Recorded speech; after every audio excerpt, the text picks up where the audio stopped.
We now invite Council to turn to the agenda item number 5, the programmatic discussion on scaling and speeding up investments in renewables.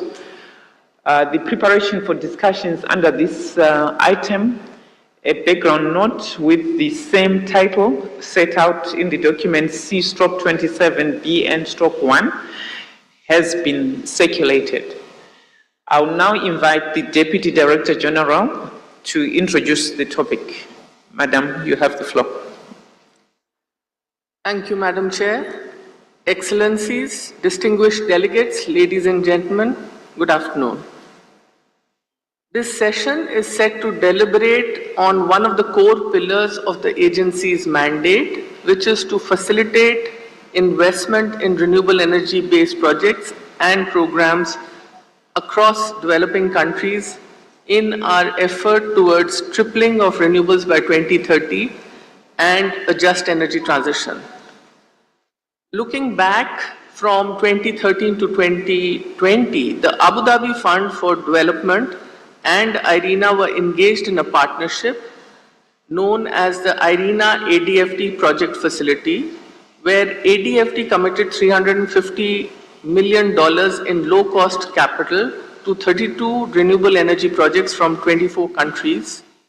And these projects were sourced, assessed, and shortlisted by IRENA and then recommended to ADFT for funding. Building on the success and lessons learned on this facility, the agency has been spearheading 2 initiatives to continue its project facilitation efforts. The first of the 2 initiatives is the Climate Investment Platform, established in 2019. This is a demand-driven platform with a mandate to increase capital mobilization and renewable energy impact investing in developing countries. Project proponents are registered on our platform and considered for technical assistance and project facilitation support to reach commercial feasibility readiness for financing and matchmaking. This has over 90 financial institutions as registered funding partners of the CIP. These partners consist of multilateral development banks and funds, private equity providers, development agencies, grant providers, in addition to partners who offer non-financial services as well as technical assistance providers. So the CIP's focus is around projects with low level of readiness or with a higher need of technical assistance, but remain within the potential of sustainable development impact and an acceptable level of commercial feasibility. IRENA then works in close collaboration with eligible projects to further develop their documentation, supports with technical assistance wherever needed, and subsequently introduces their project to one or more investor from the CIP funding partners whose interests align with the project's features. And to date, I'm happy to report that 5 projects have reached financial close, thus far in Albania, Benin, Indonesia, Malaysia, and Nigeria, amounting to a little over $85 million mobilized capital and almost 65 megawatts in installed capacity. The second initiative that is managed by IRENA is called the Energy Transition Accelerator Financing Platform, which is commonly known as ETAF. Similar to CIP, the ETAF is an inclusive multi-stakeholder climate finance platform purposed for advancing global energy transition by facilitating capital mobilization to finance feasible renewable energy projects focused on developing countries.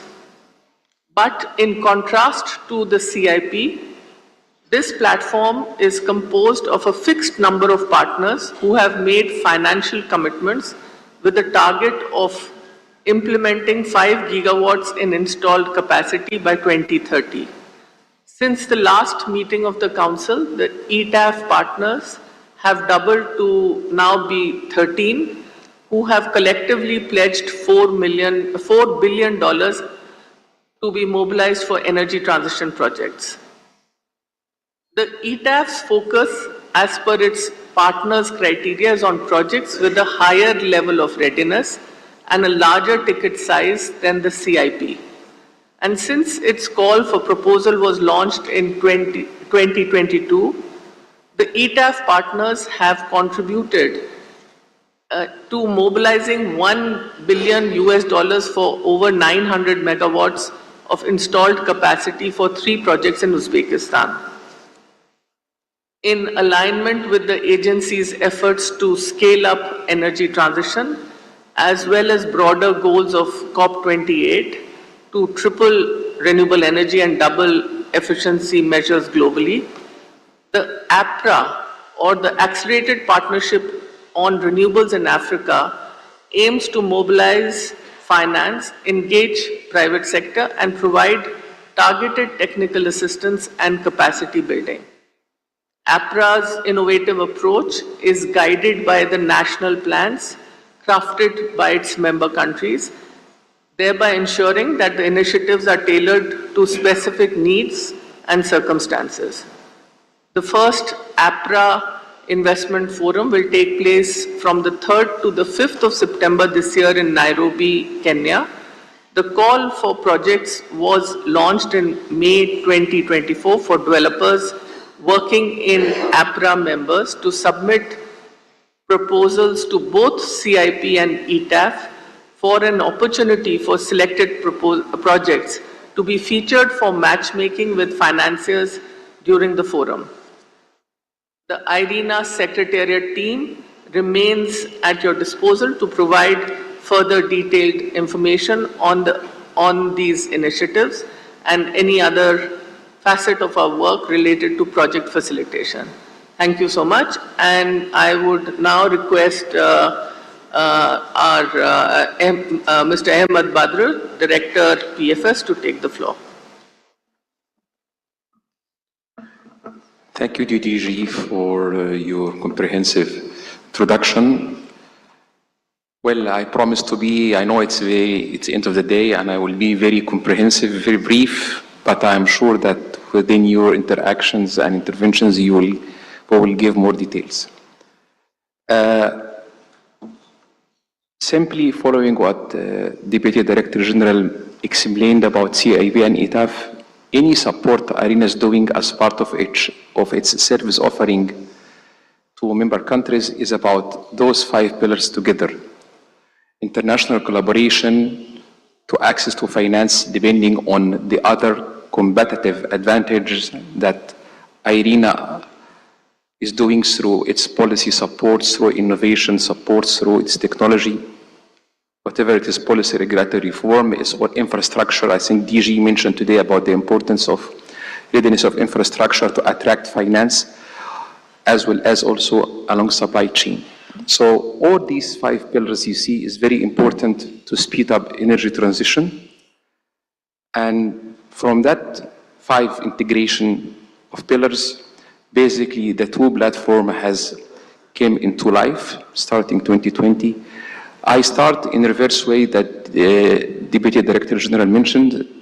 ETAF now, because we noticed all the day that ETAF is taking a lot of discussions and interest from member countries. So let's talk about numbers. I think numbers is the most expressive tool to convey what did we achieve. To this moment, following the open call for projects, we received 64 projects. We assessed all projects. Currently, 61 have been reviewed, 3 in the final making, and finally, out of these 17 came out from the 61 project have been reviewed. Already 15 have been received an attraction and interest, or what we call it, initial interest from our 13 partners. And 3 of them, as also mentioned repeatedly today, ending with DDG now, that we have 3 of them, which is in Pakistan, have been completed and already impacted peacefully and successfully about 1 million homes, almost 5 million inhabitants in Uzbekistan with clean energy from solar PV. Just wanted to highlight one thing because I will link that with the last guiding question of my last slide, that it's very important to see that the readiness came out from the Uzbeki government for the related infrastructure was one of the key successes that basically have led our lead partner for this transaction of these three projects, which is Masdar, together with one of our funding partners, which is the Asian Infrastructure Investment Bank, to financially close these projects among other 4 banks, including EIB and EBRD, who became afterwards a member of ETAF. Those are our 13 partners, but I'm adding one final at the down below of the slide, which is Africa 50. As you hear today also that Africa 50 is a new member that have received the consensus of all 13 partners. And Africa 50 is coming with a new innovative financing tools. And I'm saying tools meaning that you're not only coming with a South-South cooperation from within the African continent, representing 13 African countries who contributed a pledge of almost $900 million, but also they are coming with a new financing tools through equity, represented by the group of the West Africa central banks, plus Bank of Maghreb or Bank of Morocco, to put equity investment along Africa, but in partnership in the next steps with our ETAF funding partners, which is a new funding instrument and financing model that will add a lot to ETAF. That's exactly for the CIB, and as mentioned also by DDG, I would like to highlight very important issue here that we received actually more than 280 project proposals. But Gauri in her speech mentioned that basically here we are looking, or we receive projects that are not fully matured to be subject to final due diligence by funding partners. So we are providing a lot of technical assistance to bring them into a maturity level that is acceptable for funding partners under the CIP. That's why the 5 projects as been showing in their flags here was successfully happened. But in terms of project development time, it's actually taken us between 12 to 24 months. And this is in comparison, if you compare it with ETAF, ETAF is basically set the model between 3 to 4 months to make financial closure. This is something very important to highlight, that the readiness and technical assistance effort we are doing, it takes a lot of lengthy time, which is something not very much appealing to the funding partners, but also within the limited technical assistance efforts that we do, but capitalizing on 2 important issues: the very good technical knowledge base we do, whether from policy division or KPFC or Innovation and Technology Center in Bonn, or also for sure with our eminent partner in IRENA, I mean between BFS and CEP, or the climate, the country engagement partnership. So we capitalize, as I just mentioned earlier, on the competitive advantages of IRENA. So there is also 2 important tools that really lubricate our facilitation work. And there is one is not represented here, but I will mention, I will keep it at the end. We do a lot of investment forum, as we hear today in details from the Excellency Ambassador of Paraguay, who was also the PR to IRENA, that we had a very successful investment forum. That is the one that done end of last year, just before the COP in Uruguay. And basically we covered, or we received about 21 projects. These 21 projects, all of them have gone, except only one, have gone through CIP. The only one remaining is in Costa Rica, and that we are doing that under ETAF. And 11 of these projects are now, we are engaging in several bilateral meetings with our financiers from CIP. And as you mentioned, as you see also, 8 of them already received participation from the engaging partners, from the project proponents. But as I just mentioned, we've been taking long because there is a capacity to the project proponent, and there is also a limited appeal from our funding partners, because basically they count on finding a very key, I would say, aggressive measures. Aggressive here is not a bad word. It's meaning that they would like to see very clear not indicators, but milestones we need to see in order to see there will be a good, very good return on investment, as well as financial and ESG and economic indicators coming in their projects. I would like to highlight that here because also I will cross-reference these points at the end of the guiding question to open the discussion. Finally, also we do, upon the request from our member countries, I'm referring that to the request came to today from the Excellency, the Ambassador of Tonga, and also the PR to Antigua and Barbuda, that we have done various capacity building upon the request and invitation from government of Fiji, and basically we received participants from Fiji, from Palau, from Samoa, from Solomon Islands, Tuvalu, and Vanuatu. And we're ready to have another session, another workshop, either physically or online, with all countries from Pacific, and to see what can we do. Yes, we have very limited resources. We basically, for efficiency, we can do that online, or whatever resources we have, we can do.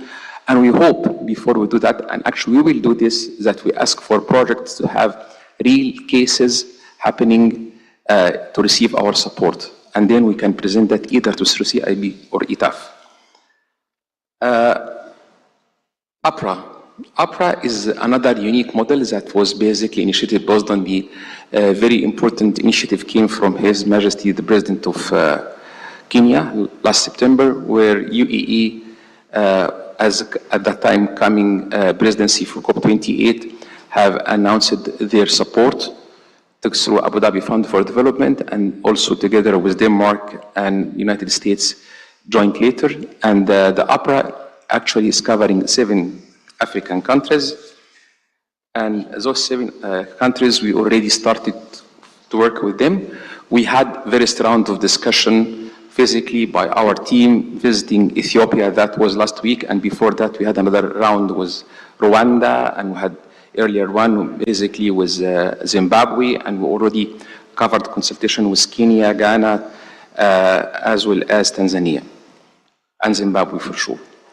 The idea here is that we're already collecting projects and Sierra Leone, and to my understanding that our DG is going to visit Sierra Leone just after the council, and that will be followed by an operational meeting, because we are looking for a very good extension of a project that's coming from the government of Sierra Leone, and we are going to discuss all details with the OBIC development with the OBIC fund through their forum by end of the month in Vienna, in order to come up with financial closure, which basically 2 funding partners already announced their initial interest to support. But the very important point is that following these regional approaches that we are doing through APRA Investment Forum, that as announced with dates by DDG, we are going to go for more country-focused approach. And that will be the one that's meaningful for our funding partners to come up with their funding through ITAF. And we will use for sure our tools from our policy side, from innovation side, from Bonn and from Abu Dhabi, in all fronts with our partners. Finally, before going to the guiding question to open the discussion, I would like to highlight that we are also working on similar and subsequent investment forum with the 5 Central Asian Investment Forum countries, and that will basically be taking place on the sideline of COP29 in Azerbaijan.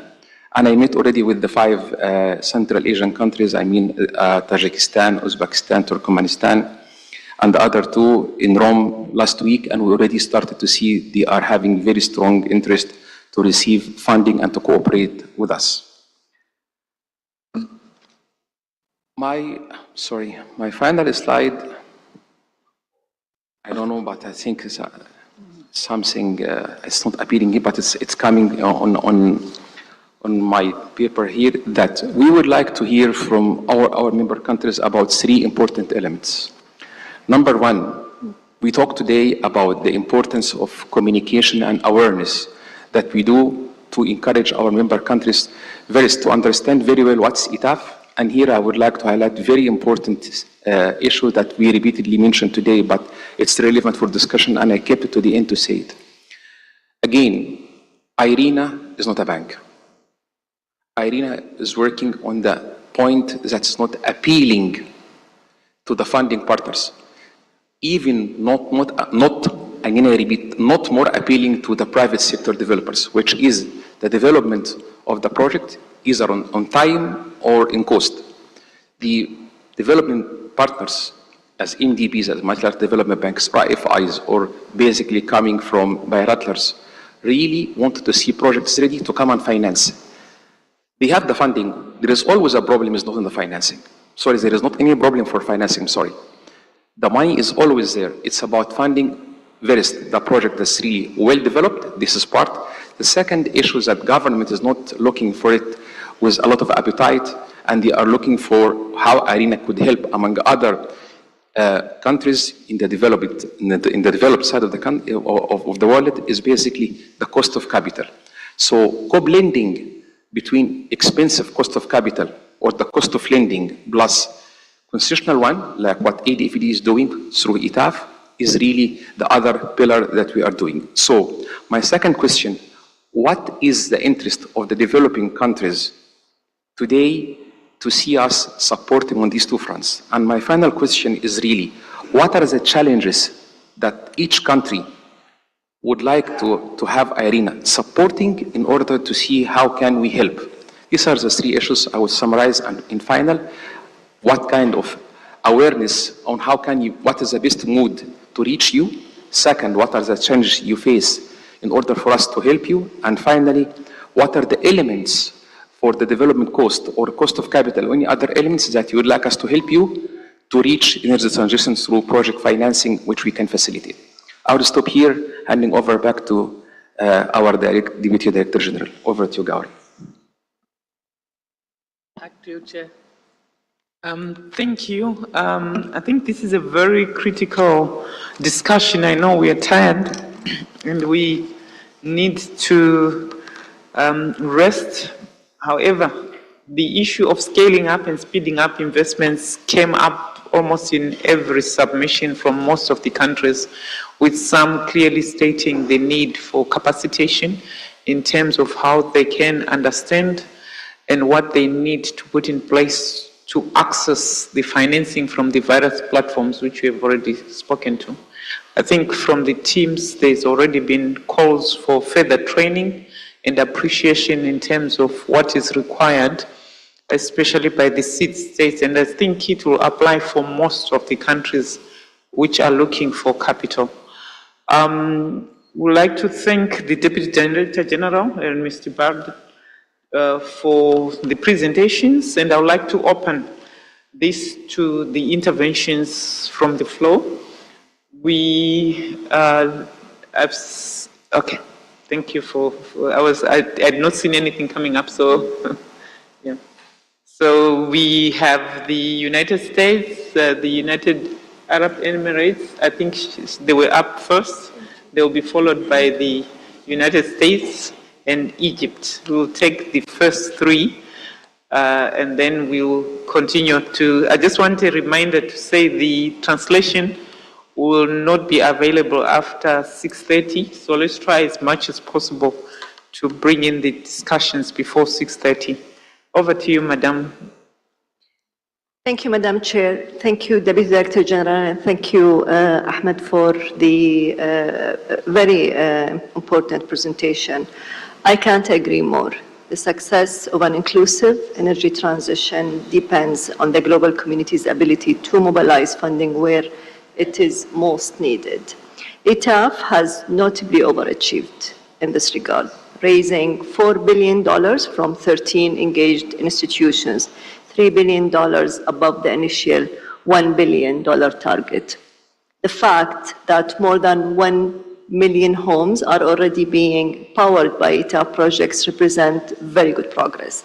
This is commendable achievement, and I'm confident we will reach more milestones before 2030 arrives. However, further clarity is still needed, and if I may, Ahmed, I will be asking some questions as well. For example, details on the selection criteria have been few and far in between. In terms of the governance model, can we get some detail on how it is being run, whether a steering committee has been put in place, and how partners and projects are being selected? As we heard earlier today from His Excellency, the Permanent Representative Tonga, the issue of a fully transparent process is especially critical for SIDS.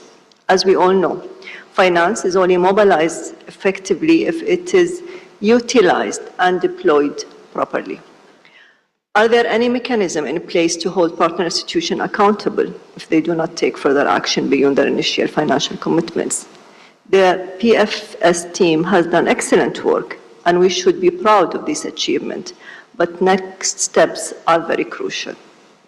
We must put in place the mechanism and manpower to effectively manage and facilitate the billions of dollars of investment already committed to the fund to flow and deliver the greatest impact for the greatest number of people in need of energy access as soon as possible. We need to establish a clear charter and framework that defines success for us, our partners, the project host countries, and the communities on the ground. This also applies for the CIB as well as APRA, which I'm keen to learn more about Irina's task as Secretariat, as well as the governance models and the financing mechanism associated with them. Thank you so much. Thank you for that intervention. May I have United States? Thank you, Chair, and thank you to Ahmed for that excellent presentation. The United States is an avid fan of the work that PFS is doing. I fully concur with Her Excellency Dr. Nawal that, in fact, thus far, the ETAF program has overachieved, and yet there's still so much more that we need to achieve.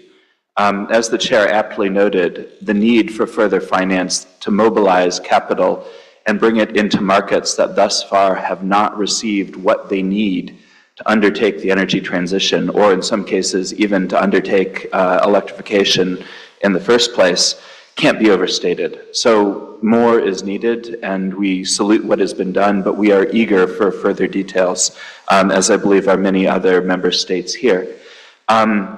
With regard to that point, we would encourage all member states to look for opportunities to learn more about the work of PFS, not only with regard to ETAF, which is a very important program, but also the climate investment program, which we would note is perhaps an ideal vehicle for many states in this room that are seeking not necessarily huge investments or may have regulatory frameworks or grids that are not ready for major investments. But with SIP comes technical assistance. And that can be absolutely essential for moving in the direction of achieving investment that's so desperately needed. And then finally, I would just note that the technical assistance that PFS provides has been really essential to many countries that are members of IRENA. We're very pleased to see this. We encourage more. We also concur with the UAE that more information is always warranted. We'd actually like to suggest that at a future date, perhaps not at the next council, maybe at the next assembly, or in some sort of an external event, perhaps we could have the opportunity to hear more from the ETAF partners. And I'll take the last opportunity here to just congratulate all of the ETAF partners for their foresight in joining this organization, particularly the founding members who have really kickstarted what has the potential to be really a vital program for assisting countries around the world in the energy transition. Thank you. Thank you, United States, for that intervention. We'd like to call Egypt. Thank you very much for your excellent and fruitful presentation that has been taken place in our meeting. And thank you, Irina and ETAF and Irina for supporting countries for facilitate finance for renewable energy projects. Today, I would like to start by saying that Egypt has its readiness system to encourage private sector to invest in renewable energy projects. Let me put in your hands what Egypt has been done to address that matter to encourage investment in renewable energy projects. From several years ago, Egyptian electricity sector has started transition to low carbon electricity sources, and making environment more transparent is a first step to helping investors better identify potential impacts on existing assets and the companies, as well as future investment requirement. In this regard, an integrated sustainable energy strategy for 2035 was approved in 2016, which shares the renewable energy in the energy mix will reach 42% by 2035. Egypt affirmed its transition to clean energy by updating the national determined contribution (NDCs) in 2023 to state that installing additional renewable energy capacity to increase electricity generation contribution to be 42% of generation mix by 2030 instead of 2035. This update is based on the energy pillar of NWAFI program, aims to decommissioning of 5,000 megawatt existing insufficient oil and gas-fueled power generation capacity and facilitate investment of more than $10 billion to support the installation of 10,000 megawatt of new renewable energy capacity. It is expected to lead to a greenhouse emission reduction of indicatively 17 million ton CO2. It's worth noting that NWAFI program receiving great international attention to support as one of the pioneer initiatives to implement climate agenda within the framework of Paris Agreement and attract investment. Currently, the energy strategy until 2040 is being updated in the light of global development related to renewable energy technologies. The government of Egypt has been taking many procedures and adopted different mechanisms such as feed-in tariff, EPC plus finance, PO, project, net metering, and auction mechanism to encourage and attract private sector investment. This mechanism, especially the feed-in tariff program, succeed to attract 32 international and local investors to implement the Pemban Solar Park project, which total capacity 1,465 megawatt, with total investment $2 billion that reducing greenhouse emission with 2 million tons. This project won the best project prize worldwide from the World Bank. The project is one of the positive messages, not only for renewable energy, but also for the investment front in Egypt, which reflects the confidence of international financial institutions in the Egyptian market and reassurance in Egyptian readiness system. Thank you very much for kind attention. Thank you, Egypt, for sharing that experience on your project financing. I would like to call on Ireland to make their submission. Thank you, Chair, and thanks to your esteemed colleague for the very insightful brief. In the interests of time, I'll be as brief as I possibly can. We all agree that it is very important to have clarity on financing mechanisms. With that in mind, I would agree with distinguished colleagues across the floor that it would be very valuable to better understand what criteria is being used for funding and what decisions, what criteria is being used for funding decisions, and what are the governance arrangements around those. Thank you very much for your efforts. Thank you. I don't see any further comments or submissions from the countries. And I think the issues which have been raised by the UAE, United States, and on the clarity of what are the conditions for the lending, and also what the countries will need in terms of the necessary regulatory frameworks, and also the issues of capacity building. So I would like to take this opportunity to give the floor back to the Deputy Director General to respond to both the submissions in terms of recommendations on some, and some where there were clarifications which were being requested by the members. Over to you, DDG. Thank you, Chair. I think the issues that have been raised by the membership on explaining and clarifying the governance model, also to elaborate on how the charter and the framework for defining the success of this platform is, I think, very critical. But we've also heard that there is more clarity that the member states would need on the APRA that was launched last year.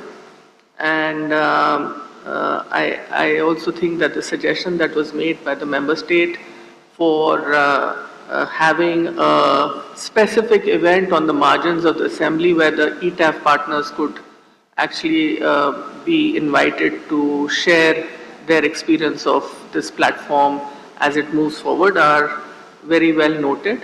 I would now invite Director PFS to detail a little bit more on the planning and also what has already been implemented regarding the governing structure and defining the KPIs, so to say, on what defines the success of this platform.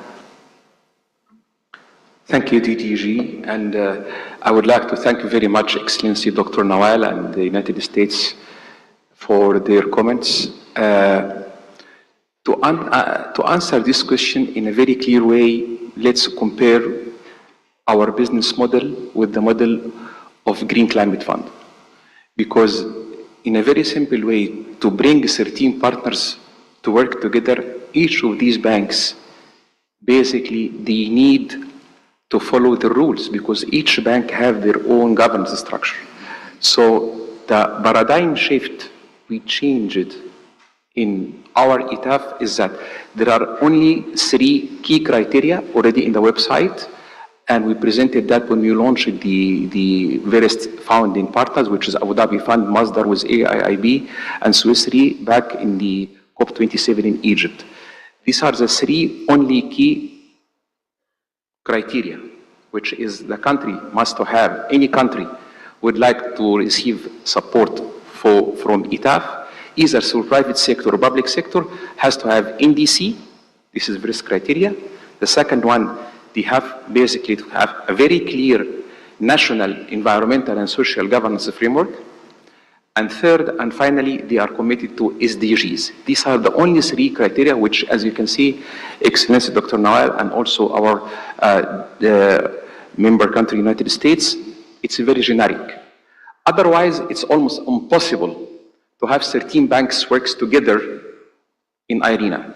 As we can see also, basically, in order for GCF, and I compare with this case, to come up with one set of supporting project, they are going through very, I would say, comprehensive accreditation systems that basically the transaction of any project, as referred as a request from Ambassador of Tonga today, from inception to financial closure, the GCF takes always between 24 to 36 months. For IRENA, we did it in 4 months. So those are the 3. This, in other words, meaning that the approval or the committee that used to be for IRENA EDFD audit facility is not existing in reality. For 2 reasons, Excellency Dr. Nawal and our friend in the United States. Our issue is that the audit facility had to work on one financial model, which is providing loan to public sector. And it has to go, any project, through the EDFD board to approve it. Actually, when we started to think of ETAF and to make the paradigm shift, it was very clear in full consultation with Abu Dhabi Fund for Development, who are the founding partner with us on every single aspect for the governance structure, was based on one thing, that the 13 banks, each bank will work following their board, their environmental and social guidelines. We only work on one thing that IRENA is leading, which is the financial model and the business model for co-blending. And that's exactly the novelty. And this is exactly leading me to the third question Excellency Dr. Nawal mentioned today about how we manage funds. We don't manage funds. We manage pipeline. So we manage their commitment. We commit the initial commitment from them based on the initial interest. But we don't commit and we don't manage money. We manage the commitment. And that is the difference. And by that, we also work it as, and thank you for your comment, Dr. Nawal, for this. The issue is that to be very efficient, we need to work in a small team, and that's exactly the model of BFS. Working in a small team because we manage the commitment around these 64 projects, so it's very easy and basically to go for 64 projects, as you see the numbers, in about 4 months since the official launching of, 6 months of ETAF. And that's again, the issue is that the only challenge that we are facing is that the confidentiality of projects, working with private sector on various models through either de-risking or basically providing equity funds, it means that there is always NDA, there is always confidential information, and we cannot release all information for any project unless the host country and the project proponent, whether private sector or public sectors, allows us for this. And that's exactly the issues that we are working on. Until now, we believe, we cannot judge ourselves that we are successful because the feedback from the 64 project came to us, submitted through project proponents, and from the countries, some of which are public sector, they are really saying that we are up to their satisfaction. And that's exactly represent all these systems together, replacing the issue of a steering committee. There will be no steering committee because each bank have their own steering committee, and they come up to us after we sign NDA. That's basically revised by our legal and governance team inside IRENA. The one final important issue here is that we go for deep technical, and again, I thank you, Dr. Nawal, for your question, that today, for example, we had a very deep technical discussion with one of our ETA partners. Some of the countries here joined us, like Costa Rica, like Egypt, like United States, and also Burkina Faso. They were together with us, and we discussed with one of our funding partners, which was HSBC. And they basically refer to important elements as per their ESG and their board approval. And that's exactly a very good live model that basically, imagine, Excellency Dr. Nawal, that's HSBC coming with a funding partner like Masdar. They are coming together and each one have their own board. So they all agreed that ESG, SDG, NDC existence are very important. Within these three elements, we basically looking from our what we call it magnifying binocular on the policy side, on the regulatory side, and we ensure the project is sound enough, meeting all environmental and social good practices as per the funding partners and as per national environmental and social guidelines. And from that, we can come up with a lot of new funding model. I have to say that one of the funding models in Latin America, which is very new, Dr. Nawal, and also US, that's basically going for system. It's very new, and I'm very happy to announce that today. We call it ROOT. ROOT standing for Rent, Own, Operate, and Transfer. The old model that all countries here knowing is called BOOT, Build, Own, Operate. Now, countries doesn't have enough capacity to take more loans in front of IMF. So they go for renting some of the facilities for a concession period for 20 years, and then they will take back this asset to the developer versus more guarantee. And this means more de-risking. And we are very good in de-risking as basically we have the biggest platform globally. So that's exactly what we manage. We manage the platform, we manage the attraction, we manage the initial interest, and then the funding partners together with the project proponent, with the government or private sector, they come to us, and we can put all this in writing in more details, and basically we can request the clearance from our project proponent to share with the State Council, any member country, information about projects to see that as example. I hope I give answer. I don't know if you need more clarification, but I'm open to provide more clarification.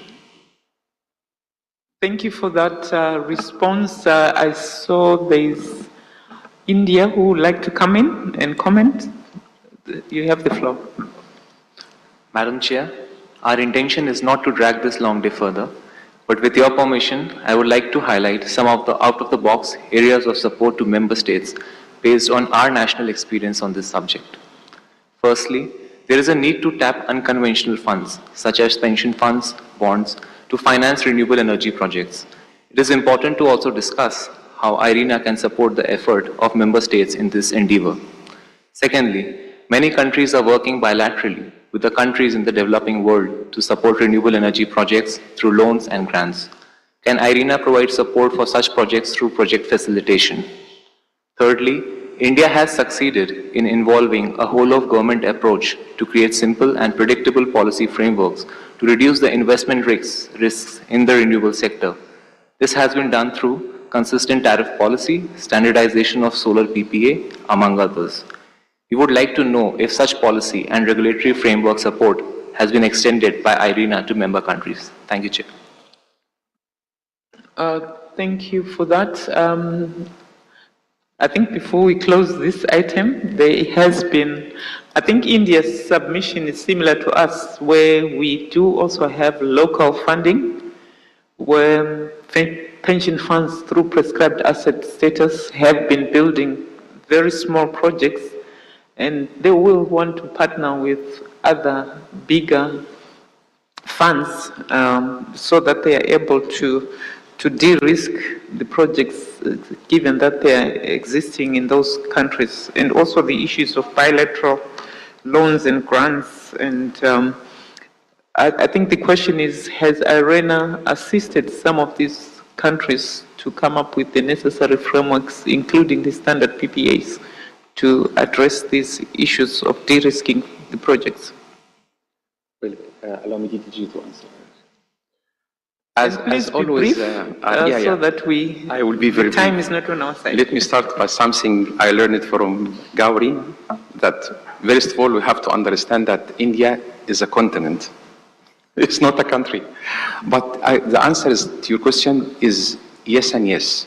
The first, yes. We have, with the help of the French, basically, before I joined IRENA, there is a standard PPA. Even the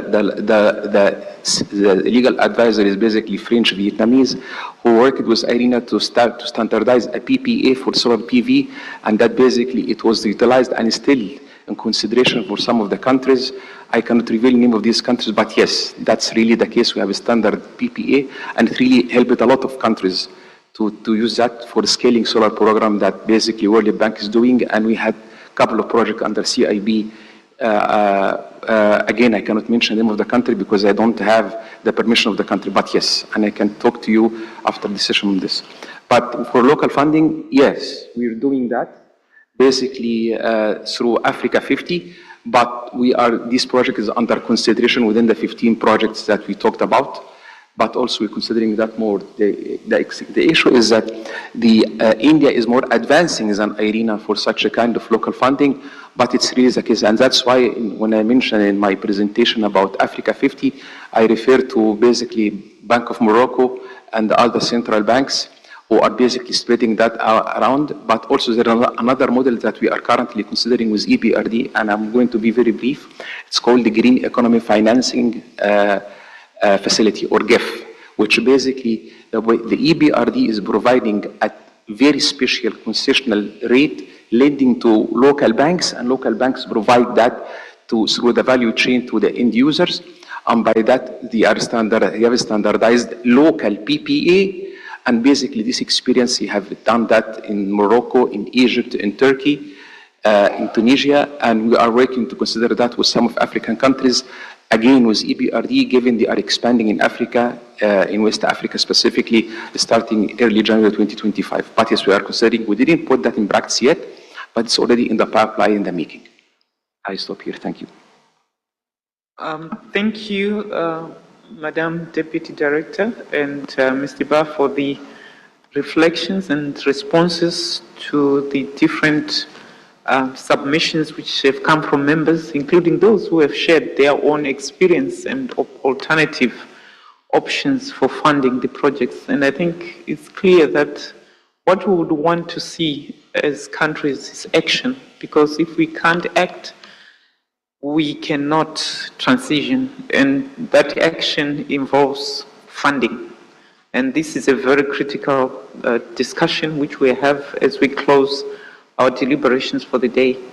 Do I take it that Council takes note of the presentation and agrees, which was given by the Secretariat, and the interventions made on this matter, and also agrees to the proposals which were made by some of the members in terms of how we can ensure that we expedite and increase the uptake of the different funds which have been mobilized for urgent implementation of projects?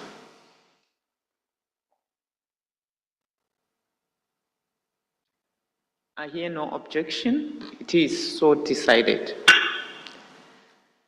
This concludes our consideration for agenda item number 5, and We're coming to that best time of the day where we started quite early today, and distinguished colleagues, we have reached the end of our deliberations for this afternoon. The 27th Council meeting will continue tomorrow at 10 a.m. Gulf Standard Time, and we will open with the consideration of the agenda item number 6, programmatic discussion on de-risking investments towards realization of the SDG 7, followed by the rest of the agenda. Before we adjourn our meeting, I would like to inform Council that I've invited the Vice Chair, Bangladesh, to chair on my behalf the Council proceedings tomorrow morning, and I would like to thank Bangladesh for accepting my invitation. And with this, our meeting is now adjourned. Thank you all. Have a good evening.